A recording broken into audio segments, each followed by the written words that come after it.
Jasmine. Man, I gotta say, I was super impressed with some of these musical acts. Like, man, you guys are pretty good, you know?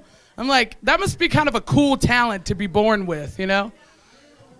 Me, the only thing I was born with was bad credit and a big booty. No, but I'm visiting here from Salt Lake City, Utah. Yeah, I know, right? Yeah, I was born and raised in Las Vegas, so I'm home visiting my family for Christmas. Yeah. But man, I remember first moving to Utah, and it was really weird. You know, number one, there's like tons of white people. I'm like, damn. I moved up there, I was like, I feel like I've been hoodwinked. I thought it was gonna be some niggas up in here. It's like me and Donovan Mitchell, that's it.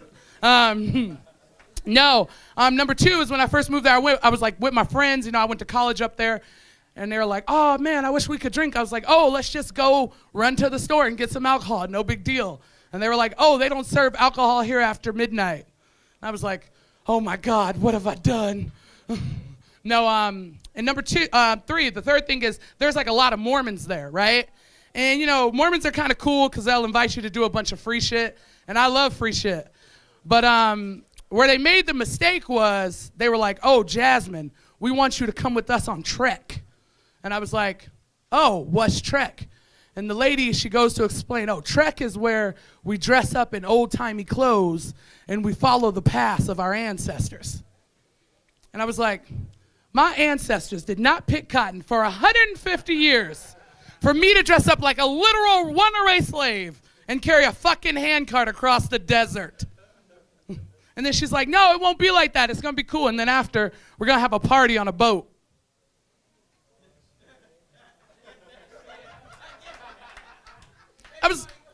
I was like, no thanks, I'll pass.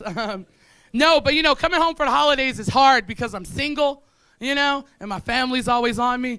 But I just realized recently, like, I'm bad at dating, you know, because I'm a feminist, but my type tends to be like reformed thug.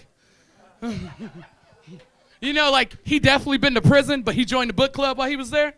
And the issue is these men tend to be like aggressive and controlling in the wrong moments. Like, you know, I was dating this one guy, and, you know, we went out to eat, and he was, like, ordering for me and shit. And I was like, okay, yes, daddy. Give it to me right here on the table. And then, you know, we get back in the bedroom, and he's like, oh, you know, babe, you know, could you be the big spoon tonight? Because I'm kind of tired. I was like, no, bitch. I wanted to be the big spoon when I want the unlimited chicken wings at Hooters. Damn. You know, or, like, I hate when men complain about having sex with women. I'm like, you should be happy I even showed up. We know only one of us is leaving with an orgasm. No, but it's like, it's like women are already bringing the main course. Like, I'm bringing titties, I'm bringing ass, and I'm bringing pussy. All you gotta do is stick it in there and wiggle it around a little bit. And you can't even get creative? No, or like this one guy, he compared a woman's vagina to a 4-lane highway. He's like, oh, if your vagina's like a 4-lane highway and it's that wide, I don't want to come there. And I was like, oh, well, if you think a woman's vagina is like a 4-lane highway, it's because you think you're driving an F-150, but baby, you're driving a Prius. Maybe a Mini Cooper.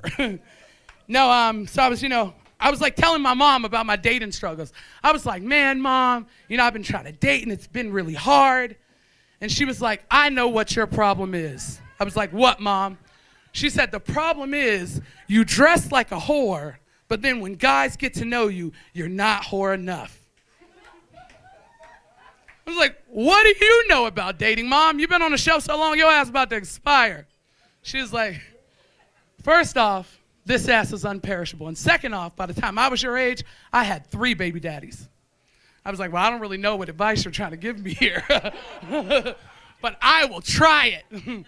So, you know, the next guy I was dating, he'd make everything sexual. Like, I'd be like, oh, babe, I just want something, like, satisfying. He'd be like, oh, you want me to, like, put something up in you? I'm like, no, bitch, I'm trying to get a Snickers bars up in me. I can't even be hungry without you trying to stick your dick in me. It's problematic. You know, but I decided I was going to stick it out. I was going to be the whore my mother tried to raise me to be. And so I decided I was going to flip the script. Everything he said, I was going to make sexual. He's like, oh, man, babe, yeah, I'm just going to go play some Call of Duty. I'd be like, oh, how about a little call to this booty? He'd be like, oh, I'm going to go, shoot some basketball with the fellas. Or you can come over here and I'll basket your balls. He's like, oh, me and my friends going to go, work out and train. Or you and your friends could come run a train on me. And that was the first time I was ever hit by a man. Anyway, I'm Jasmine Lewis. Thanks, guys.